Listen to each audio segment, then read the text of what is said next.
Hey everybody, this is Patty. Welcome to the Witching Hour. I have a very special guest today. She's a dear friend and she smells good too. Let me introduce you to my friend. Welcome, Rubia. Thank you so much for coming on. Hi, Patty. So excited to be here, and thank you, everyone who's watching. Yes. Now tell everybody what you do. I'm going to say it wrong because I like to use it. The perfume. What are you? I technically it's perfumer, but could also be fragrance making artist. Some of my friends because they say perfumer is hard, like something more romantic. How about perfumier? So Yes, I that's don't what mind I. being called perfumier every once in a while. But Okay, I perfumer like is that. someone, yeah, it's a perfumier is someone who works with different molecules and materials to make fragrances used in different types from incense making to cosmetic products, hair products, to fine fragrances, what I specialize in, to oils that I make as well that you know of as well that I've given to you. And Yeah. yeah, just any medium. So for me and my background is I make fragrances for any type of medium that's being used. So even if it's, for example, for a party and you'd like to do something that you could distill in on a fog machine or something to give that scent experience to add to the experience with music, for example, or a movie, I could create something like that to bottling something or putting it in a candle. So there's And many you're ways so. to use scent. Yeah, many ways. And speaking of hair oil, gave me the most amazing hair oil. It smells like heaven and it makes your hair smooth and fabulous. I've had hair oil before from the drugstore, from the beauty supply, nothing like this. It just Thank you layers so it on. much. And even your perfume that I have, it again doesn't smell like something you're going to get in Macy's or your local fragrance store. You have such a richness to it. It's very earthy and magical. So that's why you had to do my show. I'm so excited and thank you so much for all the compliments and kind words about the fragrances that I gifted you. Looking back, for example, the oils that I created, that was ode to the full moon. So I thought about the rituals that we have working with sage and other materials, and then the benefits of applying it to both skin and hair. So I recall it having cardamom and sage and bergamot aspects to it, which helps your hair be soft and your skin as well. And then the fragrance I made as a perfumer, I'm also seen as an artist. How I make fragrances are based on my own memories and the way a painting is done. You can't replicate a painting. Folks can, or other artists can copy it, but I have a little bit of a unique twist because of the background or just my own taste that it's not, you won't find fragrances that I make the same as others. It's based off of my own experiences Yeah, and my own taste. it really is amazing. So have you always been into scent? How did this come about? Because I know you were in the very corporate world for a long time and it's so magical. How did this come about? Yeah, in the corporate world, working in technology, but it came about at a young age, being a Muslim, Pakistani, and growing up around family and celebrating. And it's very cultural where it was important for us during prayers or special occasions to light incense. And I just grew up around fragrances and always loved it. And then I recall even in as a preteen wearing things like exclamation because I love vanilla and my mom, she had a huge collection of cultural and European fragrances. Remember her telling me that when she came to Canada in the 1970s, her first fragrance purchase was from Chloe. So it's just always been in the family. They've loved it. And it was when I moved to LA in 2016 where the Institute for Art and Olfaction, it's a school, it's a nonprofit that provides scent culture and workshops where I was like, wow, there's something out there that's accessible for perfume lovers to get into. And I thought when I went there to create a scent for a candle, but when I got there, I was like, wow, I really enjoy fragrance making. Why not take it to the next level and become a perfumer? So it's been almost a decade, like 2025. I think 2016 was just it was just a while, just a short period ago, but it's been almost a decade.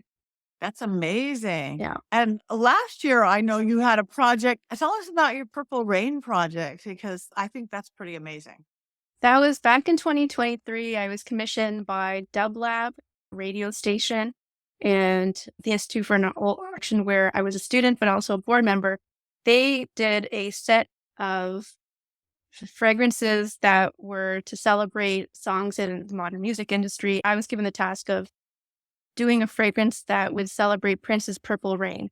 which has notes of when I think about Purple Rain, I always think about him on his motorcycle driving through the rain with the forest in the background because he was from Minnesota. So I just imagine that landscape with his girlfriend in the movie and thinking about their post date the day after. So that it has smoky elements of tobacco in it, leather from his jacket, and some vanilla because vanilla is an aphrodisiac smell. So I incorporated that as well with some purple flowers and fruit. So it's a beautiful fragrance, but it has great sillage to it, so it's very long lasting. It's actually available at Mocha if Yay, anyone's that's interested in amazing. LA. It's available online at or at Mocha, but it's part of a box set. So there's other beautiful fragrances from other perfumers, my colleagues as well, participated in this project. So when you're gonna create a scent, I mean, maybe I know you do custom scents for people for Yeah. either for companies or for personal people. Because I know how intuitive you are. How it like you said, you're picturing Prance with leather jacket and out in the thing. How do you just work with spirit inside out? Do you work with traditional plants and herbs and flowers? How does that? If you go into the kitchen to cook something, how do you go into the kitchen, the non-kitchen, to create this fragrance? That's a good question. And as an artist, I get motivation from many things. And for example, if we talk about scent memory, when you look at certain objects or a special occasion or a song, there's usually something related to it that you've experienced that you relate to it, the olfactory experience that you tie into. The Institute for Art and Olfaction, I entered this challenge that was inspired by the Loudon possession story.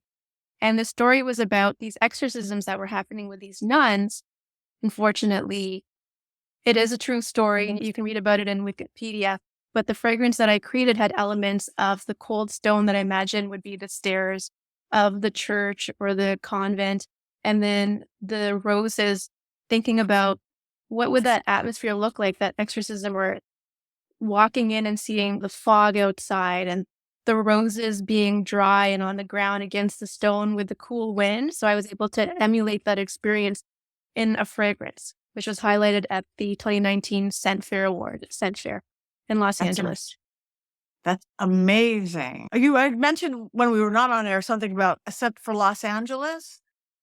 Yes. So there was another challenge that I had entered about creating a fragrance celebrating Hollywood. What do you think about Hollywood?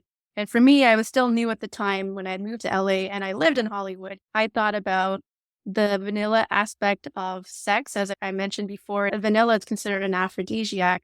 So I thought about vanilla and the smell of leather because of thinking about the Viper Club, the Rainbow Room, like Johnny and Guns N' Roses, like that whole groupie vibe that was happening. And then the smoking that was when smoking was more popular back in the day. So I was able to create that experience to celebrate Hollywood, which was a proud moment for me as well. That's awesome. The perfect Hollywood, and Yes. sex and smoke and also, when we said something before we went on air, I said something about blue, and you go, "Are you," and you did a scent for blue. How would you make a scent That was so coincidental that you brought that up, that you Ah, asked about the color blue, which is you are an intuitive and you know that. So we were given the challenge of here's the color blue, write a story about it. And some people would think right away, okay, I think about the sea or they have their own experience. For me, when I thought about it, I thought in a way, because I like to have a little bit of a ritualistic or good luck or positive experiences related to cultural aspects, whether it's New Age, witchcraft, Islam, other cultures. I thought about lapis, the stone mm, lapis. In the mountains, for example, on the Silk Road, in the Afghan mountains, out in the Himalayan mountains, what that would smell like. So again, I created something that had that stonish smell with a little bit of dirt mixed in it and rain. I was able to replicate that. And that was my story of how I envision blue. oh, that's beautiful. So if somebody's going, and again, they're not a perfumer or perfumier, and they're going, you know how some people, their scent is, you notice certain people, their scent fits them? Say I'm a girl and I don't have a scent because I have your scent, but say I didn't have your scent. How is the best way, you as a professional perfumer, how should somebody pick? Do you go, this smells good to me? Is what smells good to you the best one for you? Or is there a science or an art to this? I know that in the industry, it's normal for a lot of perfumers will ask, "What do you already wear and what do you enjoy?" I try to introduce new fragrances or new experiences. So I'll take a little bit of a time out to get to know the person that I'm speaking to find out what is it that they like, what their lifestyle is. I might get a little bit of a gist for it. So, for example, if I'm creating a fragrance, for example, the one I gifted you, that one was created on the full moon just before spring. My background in goth and witch and vampirism. So when I created it and I gifted it to you, and I've also let other people smell it in that community, it resonated with them because it's something that's a common smell or a profile that group admires. So if someone tells me, "Oh, I love the smell of the beach," there is one friend of mine that she commissioned a fragrance for me, and I brought some over, a couple that I already had, and she smelled the one that smelled like the beach, and she said, "This reminds me of my childhood growing up by the beach. I love this one." Just through the conversion. And I've done enough fragrances that they're different profiles that I'll let that person or people smell those fragrances first and see what their inclination on. They'll share, "Oh, this reminds me of this," or "This reminds me of that." Or it's just, for example, another fragrance I created called Serpentine that I gave to Sebastian, Father Sebastian. And it has a little bit of a gas kerosene smell along with a musk and woods, and it just suits him. It's I think an intuitive aspect as well. Yeah. Yeah, I think there's probably a huge intuitive aspect. Now, does somebody give you attributes like, I want to smell happy or sexy or sensuous or smart? Like in witchcraft and spellcrafting, different flowers, different herbs, different oils have these different attributes. Do you work off of that or are you just going pure intuition? This means this to me. It's a mix of that. So I go with materials that I think are sexy and that I think would be considered smart, similar to witchcraft, where it's known, for example, sage is a spiritual note. I use Mhm. sage for my spiritual fragrances. So it's dependent. It's based off of a broad range of reasons why I could use it, or cultural reasons, ritualistic, or just on my own scent memory of how I relate with that. If someone says, for example, rose, I had a hard time developing a relationship with rose because I used to think about rose powder more English, talc powder. I wasn't really a fan of it. It took some time for me to embrace rose when I started mixing it with oud and woods and cinnamon, vanilla, other scents. I was able to see, oh, it doesn't have to smell like grandma. Because growing up with my grandmother, you put the talc powder on. I remember wearing that. I don't remember what the brand is from England. Everyone had it. So every grandmother was wearing it. So I didn't have a good relationship with rose, but it was working with it. I had to develop it and work with it in a way that it became sexy to me, which is now the fragrance that you wear. It has Oh, this and element it's to it. sexy. It's sexy. It is said, you talk about scent memory because we do when again, if I'm doing what I do, I'm doing a seance, a waft will come in and people will go, "Oh my god, that is the smell of grandma," whether it's Yep, coming from the ether. So that olfactory thing tips right into our emotions, right? To our memories. that's right. So the more you live life and experience it, the more you'll have a relationship with fragrances. If you sit at home and you have an environment that's very vanilla, you're going to be attracted to just the vanilla basic fragrances that you relate to. But if you go out, you're going to the park, you're out for spring equinox, you're out during the winter, you're out in the fall smelling the cinnamon for Halloween and all that. As your scent memory increases, also your openness to try fragrances as well. That's c So do seasons play into your work and what you create, or holidays or sacred holidays and different belief systems and stuff? We are taping this on the spring equinox. It's gonna air in a week or 2 from that. Does that play into what you create? It does. It's really fitting. I wasn't really into the lunar calendar in regards to, oh, it's the equinox and this is, but when I moved to LA, the one thing I loved about LA is I'm a practicing Muslim and we have a lunar calendar. When I moved to LA, I was so happy to see so many different cultures and groups that celebrated various occasions based off of the moon. As I embraced those cultures and rituals, I also inherited the fragrance profiles as well. So my love for example, the fragrance that I created for you, as I had mentioned earlier, was based off of the full moon. It was the spring equinox. And I was sitting in Chinatown, downtown. I still remember I was sitting outside the Institute for Art and Olfaction. And there's a garden outside. There's a couple of shops that are selling flowers. So that soft smell and the cool air, and then looking up at the moon and thinking about the colors that came to me, purple and musk. And I was thinking about the woods that come from that as the trees are blooming and the soil that comes from the earth. That inspired me to create the fragrance that you wear, which is called Manifest, Yes. And because it's spring is yeah. also time to manifest. And then I have other fragrances, for example, Rain Noir, which is based off of the lustful scent based off of couples lovemaking. Oh, It how has a scent of fabulous. rain and it smells like skin. It's an experience.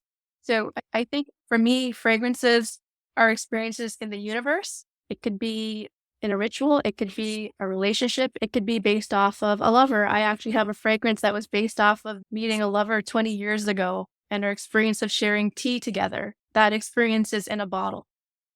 So there's many stories that have inspired how I create fragrances. And that's why you're not going to smell the same as the other brand because it's based off of my own personal experience in the universe. I think that's beautiful.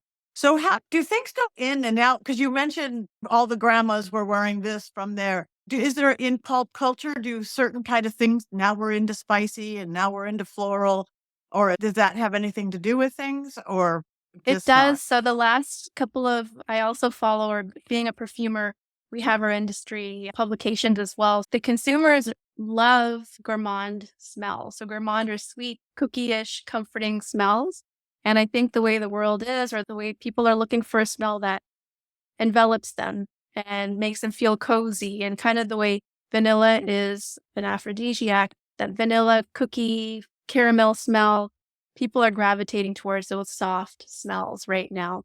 But it's all up to the individual. In Eastern culture, in the East, in Dubai and Southeast countries and whatnot, Islamic countries, there's a huge trend in oud. Oud is agar wood, which is a resin, and it's incorporated in a lot of fragrances. It's very expensive. So there's also what we call synthetics, which smell. So it's a mix of other materials to smell or give the perception of wood. So that culture, that demand now coming to the West as well. So a lot of European brands are now incorporating oud in their fragrances. So they like a lot of the spicy, woodsy aspects as well. So I think it's all up to what you like personally. But I know, for example, there are brands that people wear them because it's popular. It's their Which preference. I would not wear something because it's popular. But being in the Institute for Art, like being in Los Angeles and being part of the perfume scene, they call it the independent perfume or the indie perfume scene. There's a lot of independent perfumers like myself who didn't go to Gross for education, were self-taught or were educated here in North America. And we create smaller batches and develop a closer relationship with the end consumer because we're able to make something that's more relatable or tell the story that they have an immersive experience versus something that's available at a Macy's or a large corporation. So there is a trend that people are like, I want to have my own experience. I don't want everybody else wearing the same thing. That for sure is a trend. But at the same time, they're like, I love this warm, cozy smell right now. Yeah. But there's also the spicy aspect as well. Because of the Silk Road, a lot of fragrances and materials came from China through the Silk Road from that aspect. And then it went to Europe. And now with globalization and a lot of people traveling, when they come back, they are asking for, I want that Turkish fragrance that I smelled or the one in Saudi Arabia. So those fragrance brands are now available in North America. It's pretty cool to see that. That You'll even find them at a Marshall's now. It's pretty cool that that is people are amazing. open minded and embracing these fragrances. That is amazing. So is there something that do you have a challenge that you wanna create a scent on something, or is there anything that, "Wow, I want to create this," or just you create as you go? I create as my I go. It depends on. my motivation or what's inspiring me at the time. So it's really important on a personal level for me to live a life that I'm not just sitting in a lab and working, but I like to go out and enjoy myself, go to the gardens or go and have these experiences that help me. It could be a walk, for example, the walks that we go on in Hollywood. Mhm. And if I come across a deer, think about the musk that because it's illegal now, but deer we used to sell their musk, but I can create a synthetic musk that could go, for example, with the trees that inspire me or remind me of the walks that we used to go on in the mornings in Hollywood. Oh, I love that. Um, It sounds very romantic. I like that. it's just like a painter where painters get their inspirations from. They have muses. You see a lot of painters that I created this art piece based off of this muse. I have a fragrance that's based off a couple of muses. I have fragrances that are based off just my own personal experience, or like we were saying, the full moon, or talking to you. And when me and you met and we were talking, I'm like, I can see you wearing manifest. Mm. It And was I love it. perfect. And you love it. And And our other mutual friend, Serpentine, perfect. perfect. I So know. I'm glad you're coming to LA. So, what do you have coming up that people could actually experience you live and nationwide, or even on video or something? And then tell people where they can find you and your sense. I'm currently living in Canada at the moment, but I will be visiting Los Angeles for a couple of weeks in May. And as I mentioned, the Institute for Art and Olfaction, who created the indie fragrance scene in Los Angeles, they're having their 11th, I think it's their 11th anniversary. And every year they have the Institute for Art and Olfaction Awards, which invites indie perfumers to wherever they're located. This year is in Los Angeles. Last year they were in Lisbon. The year before that, every other year they're in LA, but we had a chance to have our awards in Miami. They've been in Germany. But this year we're going to be in LA for the last week, May 24th to June 1st. And I'll be having a workshop for scent culture in Islam. And we'll be talking about the ritualistic aspects and removing the black magic, or how to manifest, how to remove negativity, and how it's relatable to other cultures as well. And I'll talk about materials that are in the holy texts and how we use them today. And I'm really excited about that. And we'll be having some snacks and talks, and we'll start the class off with a prayer and a little bit of a ritual and breathing before we get into the fragrances. And then we'll have time to also check out the fragrances. I'll hopefully have my fragrances there for everyone to try, and hopefully they'd want to purchase as well. Yes, that sounds like I would love. Again, that's bringing the magic, but you are pure magic into it, and getting rid of bad energies and bringing in good, that spiritual, magical. So, is that something public can go to? Yes. So I'm going to be posting the event at the end of this week. So if you follow my Instagram, Rubia underscore Huma, RUBIA underscore HOMA, those details should be provided soon. And tickets are for sale and they're available. And hopefully, I think there'll be a good attendance. Make sure to buy them quickly because they're going to sell out.